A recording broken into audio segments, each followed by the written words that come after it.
This is a collection of films donated by David Gwyther, a CD that has been provided by his dad, Oliver Gwyther, and old films from Harry Norris's collection, and others that we don't know, but they've been attached together of the old town of Leonardtown from the 1930s up to the current date of 2015.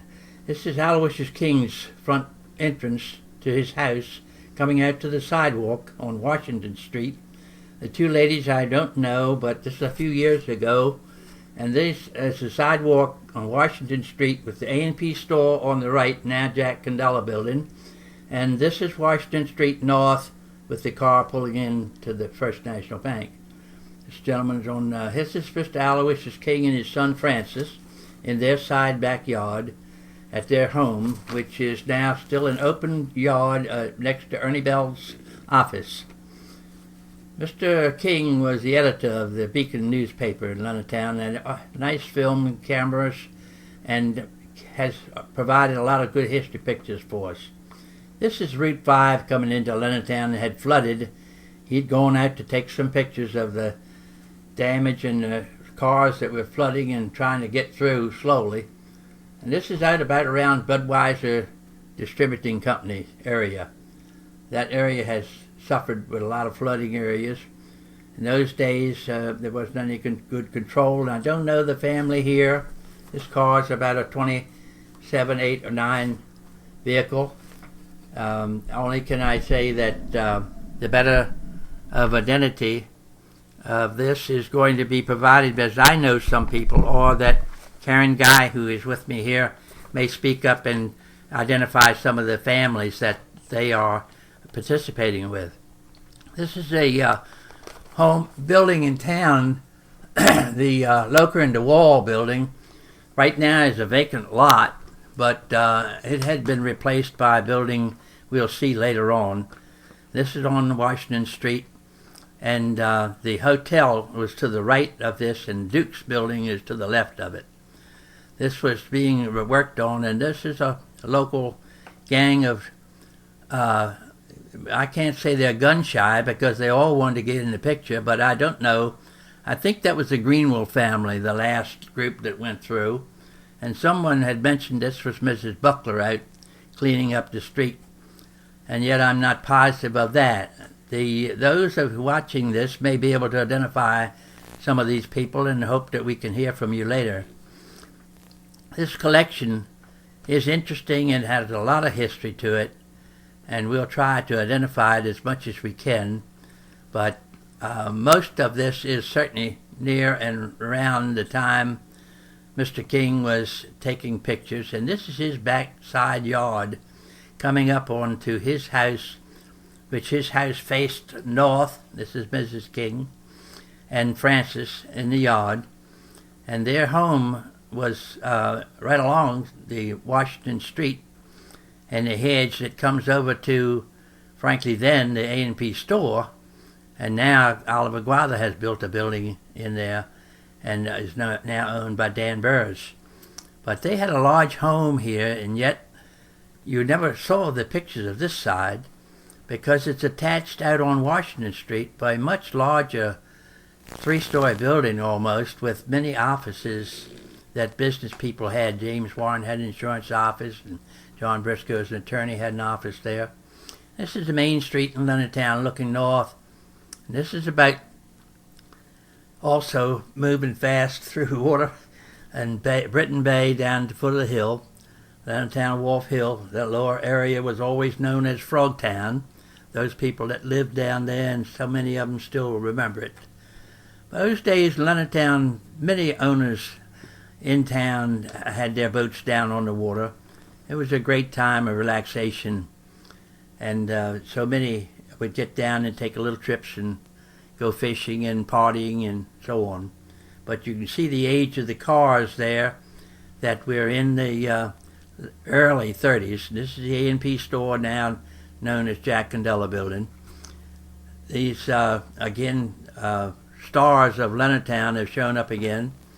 This was an old vehicle that was stored there for a view. I'm not sure who was up there acting as they were driving. It looked like maybe Henry Pilkington, but I can't positively swear that's him. And yet this is part of areas that I'm not really familiar with all these folks, and they are a little older than I. And yet those that I don't and can't identify, I'm going to get the assistance of Karen Guy here with me. These are pictures taken from the northern part of the hill of Leonardtown, down on the bay. And these are some spots around that area. This is over at Camp Calvert, now Riken. The Jesuits came down and bought this property from Mr. Enoch Abel for $6,800. And this is the waterfront in front of the camp apartment. And they had a beautiful, beautiful view of Britain Bay. And this was the wharf at the foot of the hill, and swimming area that was fenced off with screening, prevention from the nettles and so on. And all the way up the hill, this was somewhat of a viewing area at the top of the hill. And we see Frances back in the show again, and looks like maybe Barbara Ann Greenwell. And she's going to try to keep him straight as to what he's supposed to do.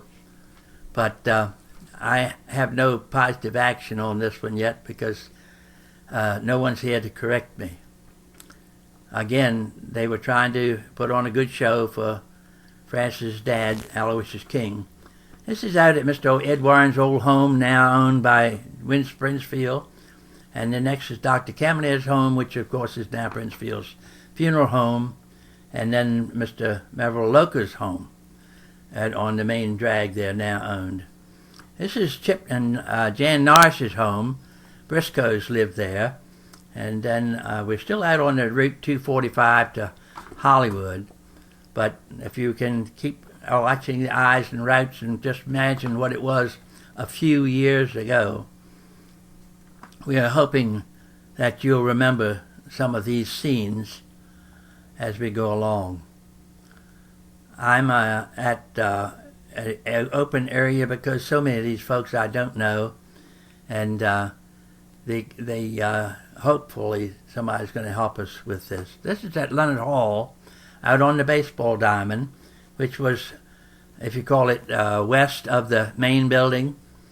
And I was told that Babe Ruth played ball here, that he had been with the Jesuits up in Baltimore at school, and that he came down and played a game here. We just did a little history. At Jesuits, and they all came down, also had been the ones that bought the area at Camp Calvert, now known as Riken. This ball field was used quite a lot, and you'll see later here as the films go, for many activities of the town. But Leonardtown had a great baseball team. And Mr. Colonel Duke, who was titled Colonel Duke when he started directing these guys of how to play ball. I was told that by his daughter, Ellen Ann Ferns, just 3 days ago. The guy never went into service, but he had the title of colonel and stuck with him. This is St. Mary's Academy, distance out the new building that was built after the old was given up. This is Saunders store on the corner of 245 and 5, and that store was there on, and right now, a main open intersection. It takes all that area up. This is the Leonardtown area down where Bell Motor Company came up and settled. Now Wine Gardeners. We're looking north on Washington Street. There's a corner of the hotel. Jimmy Mattingly's store, I went by it so fast there. He was just going in the door when he had a grocery store down in Leonardtown, where now it's part of the Cafe d'Artis. But we're looking back at the corner of Clark's restaurant, and yet on the left side was Mrs. Van Devender, who had a millinery store there. Again, the First National Bank on the far end there, and this is the 1921 monument that was for the World War II, World War I people. And Dick Norris is with 2 gas pumps up front. I can't keep up with the speed of the film, but I'm trying to do the best we can. These folks are at the back of the present rectory, getting ready to have a little preparation, and this is Judge Loker out back, where the little area walks over from the rectory to the church backside. Again, I believe that's Francis getting his picture taken. And then we have a May Day section that's being a parade out to where Leonard Hall area is. And these are schools represented all over the county. They're Catholic schools the nuns are directing. And they have a gathering of sessions. In fact, while these pictures are taken, we have realized that in preparation for this Mass or service that we are going to see later, we believe that it was more than just a May Day session. But I must break away back again because the Greenwell family has shown up to have pictures taken. This is Daphne and Barbara Ann Greenwell. This is G. Benedict Greenwell's children from down in Meadows Neck. And they are up to get their films pictures taken. Dickie on the left, there's about 86 today, died not too long ago. And now we have little Bobby Greenwell on the right. This is Dickie again. Barbara Ann. And, of course, Mr. Francis King is in there. This one is Daphne Greenwell and Bobby Greenwell on the right, now 83 years old. But that's a great family, and they are great people. They were, still are, and remembered my family very well. Daphne's a good old buddy and has been. And I believe that was Dad's old Hudson going through then. But here we are looking across through town, the north part, from the top of the hill looking north, the bank's on the right, and on the left, where Bell Motor Company and Wine Garden now was reconstructed. The County Trust Bank was in there, but we're going to see that later. This is the park going north, and the building that replaced the Logan DeWall building. I think Mr. Hurry built that building from over Clements. And right now, the area we're looking at was where Kenneth Duke built his St. Mary's Theater.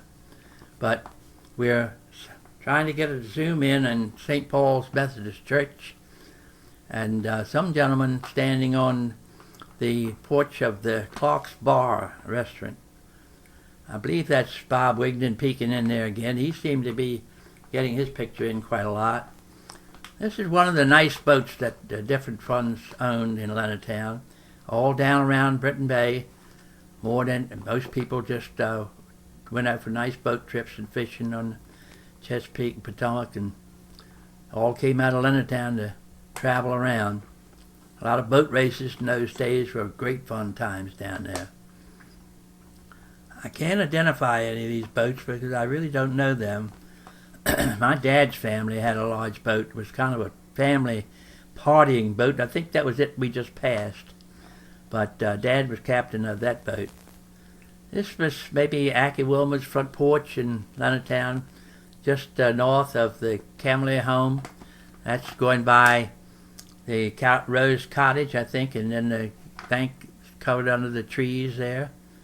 This might be some of the Norris family peeking around that rail, but I can't positively identify them, especially these two ladies that I don't remember. But again, Mr. Aloysius King was taking most of these pictures at this time. As you can see, everybody was trying to know, did I do that right or not? Again, Francis shows around the corner of where the printing of the Enterprise was done, in that long big building of which is now not there. That was the old jail in the back. This is some more folks walking up the Washington Street sidewalk on the east side in front of that long big building, of which there's a good picture at Ernie Bell's home office space. I do not know this family or baby, but maybe somebody can come forward and say, that's my son who is taking care of that baby. She's certainly attractive, pretty little baby. Duke's building, all sweeping of the town from the park. With all those cars, it looked like maybe something's going on in town. And it is. There's a big parade gathering down around Duke's up toward the hotel. They're going to march up the street, Washington Street. Here they come. Going up to the rectory, as this was a religious service, and the Knights of Columbus were involved with this. and the parade was from downtown up to the rectory, and we'll see some of that later. That's Harry Jones' store at the back. That's the corner where now the Bank of America is, across from Duke's. Swayback Manor was just shown there. We get another picture of that, I think, but it's where Chip Wood had lived at one time. Now we're looking at the rectory for the St. Paul's Church, and I remember Mr. Naylor being a preacher there. And there we go, Swayback Manor, back in off the street a little. And now we are looking at the rectory. It was built before the 30s, but the old church was still there then, and this graving that came from town is up all out in the yard. Not sure what that program and ceremony was. This looks like maybe down at Bell Motor Company down at Pearson, where the Naval Air Station came down and took over. Handsome people dressed, it must be John Gardner in his early days. I can't identify them, but it's definitely a Chevrolet sales office. This is probably a 35 or 36 Chevrolet, guessing. We're down to the water again. And at the distance, that's Foxhall's Point. Maybe from a boat, pictures taken from the boat. Someone going by. That's Bell's Farm. And most of these boats are running on Britain Bay that these pictures are taken from. Everyone had a very nice boat. There was nothing that they didn't wish to have and enjoy. These are scenes from the bay. And they gathered at many places to enjoy themselves. Abel's Walk was a good spot. I understand a lot of stories about that tavern down there. Some I won't get into at this time, but we're looking at some of the scenes along the Britain Bay. And I can't say what years we're looking at, but I believe late 30s. Coming up to the 40. I know that Harry Norris and Oliver Guather and them were out on the water quite a lot. We're down now at Park Hall, Hastings Bar, and this is a store Mr. Bohannon managed and ran, right in Park Hall. There's a 39 Chevrolet there to the left, and a little gas station across the street. And I'm not sure which Hayden that was that had that. But that Stone store there to the left was a feed store. And that is the highway going south to the right, was to St. Mary's City. To the left was a shortcut over to Road 235 all the way down to Ridge. But that gentleman was backing out. I don't know who he was. Again, I think we're back on Britain Bay. And some of the boats maybe moored or tied up in spots. And at distance, I can't identify yet, but here we are at St. Mary's City. That's their entrance into that area. This film has a little redness to it that we couldn't identify, but we're not sure whether that's taken in front of the old St. Mary's Academy building, because some of the background looks like that, and there was a grass yard out in front of that, and you had a circle around that, and maybe a monument and so on. And I'm not positive that that's where that was, but it could have been St. Mary's Academy's little grass plot. Had a hedge around it. And I'm not sure what this, maybe it was a show they were putting on. And they certainly did that well. These gentlemen realized they were being photographed and posed. This is a gentleman, I think it was a Mr. Mattingly there in the center with the mustache. And others joined them, not sure. This was a handsome dude smoking a pipe, so somebody will remember in those days that, again, I think we're talking late 30s. Hey, we've got a lost child in Leonardtown. But here we are. Someone is going to watch them and keep their eye on them, and you won't be lost. This is Duke's Corner, and it appears that, Duke's Corner was a good place to hang out in those days. I guess the little girl was starting early. We're back in an area of gathering around Leonardtown, a little marching unit.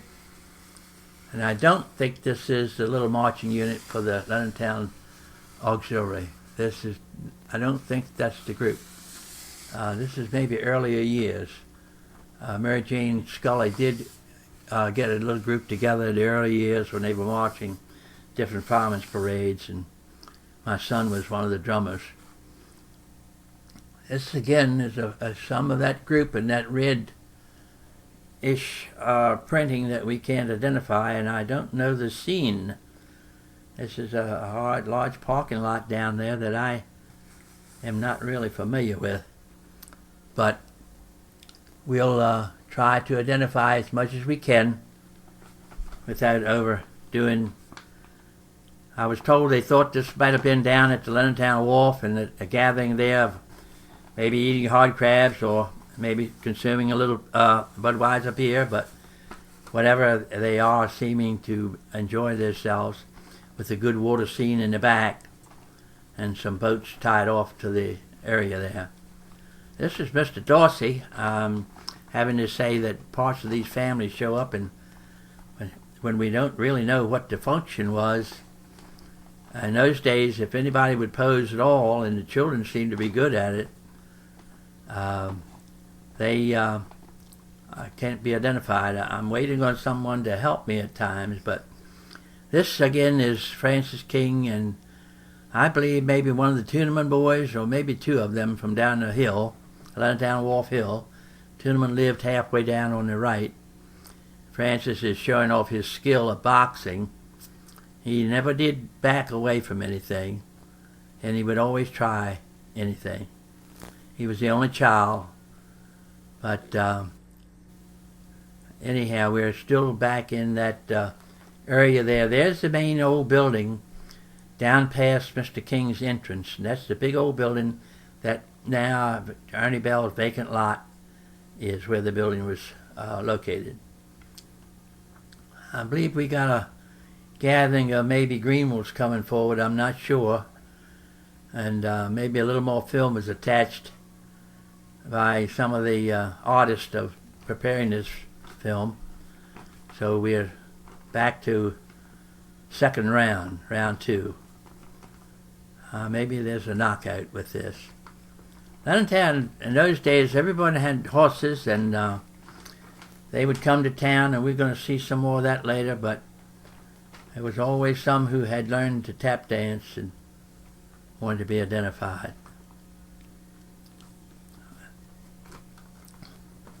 Some of these people in gatherings are, again, I believe that's Harriet Norris on this. That I may be open for criticism on the left, and not sure the young lady on the right. But here we come with the horses coming to town in court week, and most everyone had a very good fast horse and would race on the roads as they met up, or attend a racetrack out at Mattingly's across from Leonard Hall, as it was known as Racetrack Farm, and they actually had a racetrack out there along 245, starting along about where Miss Bessie's Drive is, all right through there. These sulkies were good to race with, and these people like to show off their horses. And so you can see the traffic and parking in town, so this is still court week. And that's Harry Jones's store in the background. This is like at the corner opposite the First National Bank, and maybe from the view of Bell Motor Company or Weingartner's looking that way north. A couple of these gentlemen smoking cigars. I could say that was Webb Bell, but I don't think so. I'll catch him here later, maybe. These are windows of the new building that Mr. Hurry built there in town in place of the Logan DeWall building next to Duke's. The years of the cars help identify the times, and I think we're going to see maybe Mr. Knight as a bartender there, who also was a bartender at Clark's Bar. Now we're at an open area that looks like the ball diamond out in front of Leonard Hall, and this was quite a popular gathering site for Leonardtown, and all the very important functions were held there. It was a good open area, plenty of parking, and it had a nice grandstand for the ball games. And they have set up a rather nice platform for a mass of sort with a nice altar. And this marching group is coming in, and we believe maybe this was more than just a May Day session, as later on we'll see some scenes of which the bishop was in attendance and other dignitaries. The Knights of Columbus were very involved with this, and I really don't recognize anybody. The only one I ever remembered knowing that J. Lewis Edwards was in this parade, because I have a picture of the Washington Post with him on one of those old brown paper copies. But that might give you some age of time. I would believe we're back in the 40s with this, early 40s with this film production. These different films were attached and has been put together over time and years, added to and subtracted from, but it's a great collection of history of Leonardtown, and we're hoping that the people enjoy this. A little lengthy, but it is good history, and we can look back at the time. We're looking out toward Route 245 that goes to Hollywood to the right. These people are still coming in that second entrance, as there were two entrances into Leonard Hall, as there used to be at St. Mary's Academy. This is a little better marching unit. Looks like maybe that one that was practicing earlier has gotten some good costumes and looking sharp. I think this is mostly meant gentlemen from the Knights of Columbus. Later on, the 4th Degree Knights wore a very nice uniform and play a plum hat and a long drape coat sort. We'll see some of that later. This was a good military unit coming in marching. I believe maybe Marines, frankly, for this function. That was well deserving. Leonard Hall also did a lot of their practicing for their young men as they came along out on this field, and I think maybe they learned well from that military unit. You can see the baseball diamond there, and the people who've gathered in gathering. And we're coming up to the priest and bishops, all officials, to start the beginning of this ceremony. I'm just not fully aware or could not remember anything special about this, but it looked like everyone that was important was there. This picture's taken, of course, from the top of the Leonard Hall building. You can see the gathering was quite a large number. Someone out there will probably remember just what this was, and they probably attended. Maybe we can make some recommendations of a way to change some of this, but I'm not positive.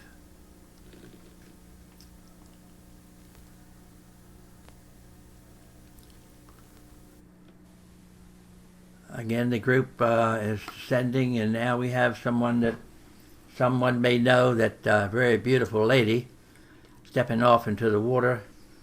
And I don't want to get in trouble, but my cohort, Nancy Guy here, is going to fill in. Karen. I don't know. Do we know what family this is as a gathering? The Norses. Okay. There's Harry North. Okay. And Pat. Okay.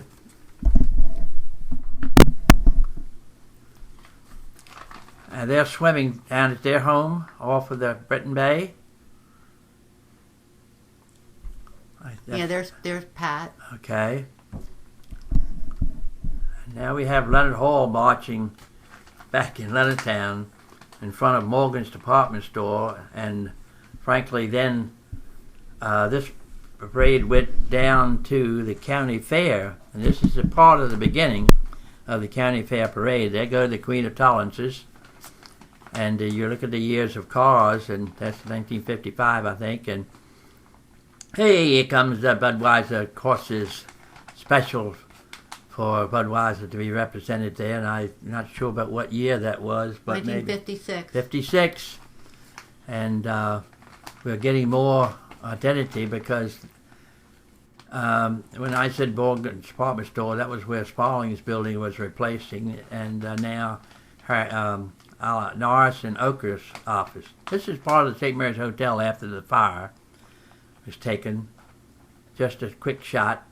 And then open space, and again the building in place of the old Oakland wall and the old monument out in the middle of the park. And this is a Veterans Day parade coming up. I can believe that this was like before anything started, someone was going to scan the area and say, this is old Leonardtown. That was a 57 Chevrolet. And it's the building that Mr. Ed Waring had his office in, and sold washing machines, refrigerators, and ice boxes in those days. Old County Trust Company Bank, and open space about Dr. Harris Camelier's dental office, the Camelier House, coming around to the courthouse, top of the Wharf Hill. And now we're looking north on Washington Street, but we're still sweeping Leonardtown, and now you can see the hotel's been replaced by the brick buildings and other buildings that have been. Dick Norris's hardware store had 2 gasoline pumps out front years ago, and Bank of America now was there in 51 and then was merged in 61 with Bank of Baltimore. And we're back across the street at Dr. Greenwell's home there on the corner, which is now the Blair Building. Again, the Morgan department store. And this building is still here, and that's the good part about it. The theater there and now Rex's, which you'll see later. But a lot of this, folks that are looking at this identify as well as I do that the building we're looking at is where Bailey's Restaurant was, and Coombs Insurance, and Mr. Bond had a little bar there. These are little Girl Scouts loading up for the parade to the fair, and I don't know whether we can identify any or not, but they are our Leonardtown group of brownies. This is Mr. Leroy McNabe riding the horse there, and Bill Holly's son, little Bill. They were all into horses very much, Mr. McNabe particularly, and they were part of the parade, and again, our fair ladies, the Queen of Tollances, along with our little scouts, are being recognized by the photographer. Now, this is going south toward the fairgrounds. As they got over the hill, they all disbanded and got down there some way with a long tour. I don't know this gentleman that is expressing himself, and he may come to you and someday tell you. But I do know these fellows that are playing in these sports carts. And I think this is down around Harry Norris's or down on the Britton Bay Inn. And this is David Guither here, the Daredevil, fastest car down there. Of course, he was by himself. But we're out on the ice. The weather's changed quickly. And this is Harry Norris and Randy and Chipper. They are out with their dog, and here comes one of those boys. Again, Harry Norris and his children on the ice. But Harry was great for taking pictures and so good with the kids in the community, and understand was so good with all of the other families, which you'll see some pictures of, many of them gathered together later on. This was a little speedboat that they had down there. This is Oliver Guither with the cigarette. Not sure to guess who these children were. Pat Norris, and boy, the winter has set in. Just a good scan of town. Maybe the sun's setting down, but winter time. And again, there's that old building there that was on location of Ernie Bell's vacant lot. The Guither building just passed was built then, which is now owned by Dan Burrs. As you can see, all these films have been added to and attached to, and they're coming up so quick we're not really sure to how to identify the locations. To the hall, of course, there in Leonardtown. And we're down at the fairgrounds now in the show ring, and this hot shot, I'll identify him again on the horses with the cowboy hat, is our Mayor of Leonardtown, Dan Burrs. He was a hot shot then, still is. But I'm not sure who that family was getting in. This is Lou Burrs on the left, Oliver Guither on the right, walking up and identifying themselves with a little sip and a drink. Again, I back into that show ring at the fairground.